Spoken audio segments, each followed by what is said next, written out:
Jack and the Beanstalk. Narrated by Jürgen Fritsche. Jack sells the cow. Once upon a time there was a poor widow who lived in a little cottage with her only son, Jack.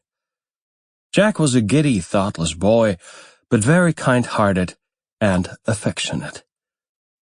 There had been a hard winter, and after it the poor woman had suffered from fever and ague. Jack did not work as yet, and by degrees they grew dreadfully poor. The widow saw that there was no means of keeping Jack and herself from starvation but by selling her cow.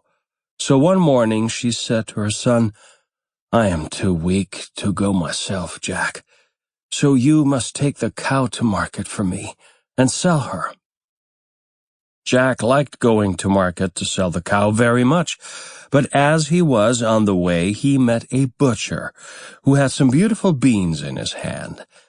Jack stopped to look at them, and the butcher told the boy that they were of great value, and persuaded the silly lad to sell the cow for these beans.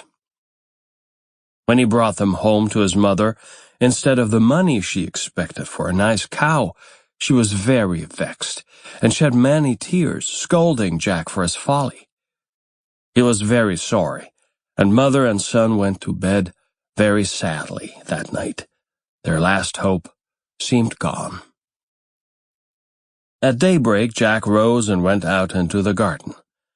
"At least," he thought, "I will sow the wonderful beans.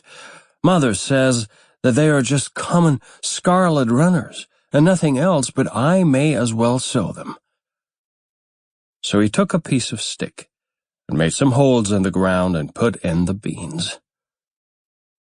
That day they had very little dinner, and went sadly to bed, knowing that for the next day there would be none, and Jack, unable to sleep from grief and vexation, got up at day-dawn and went out into the garden.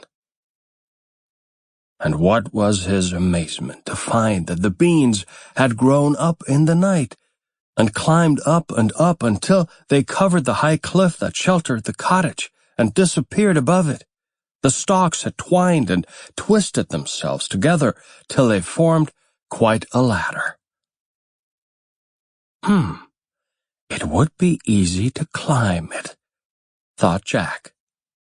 And, having thought of the experiment, he at once resolved to carry it out, for Jack was a good climber. However, after his late mistake... Sample complete. Ready to continue?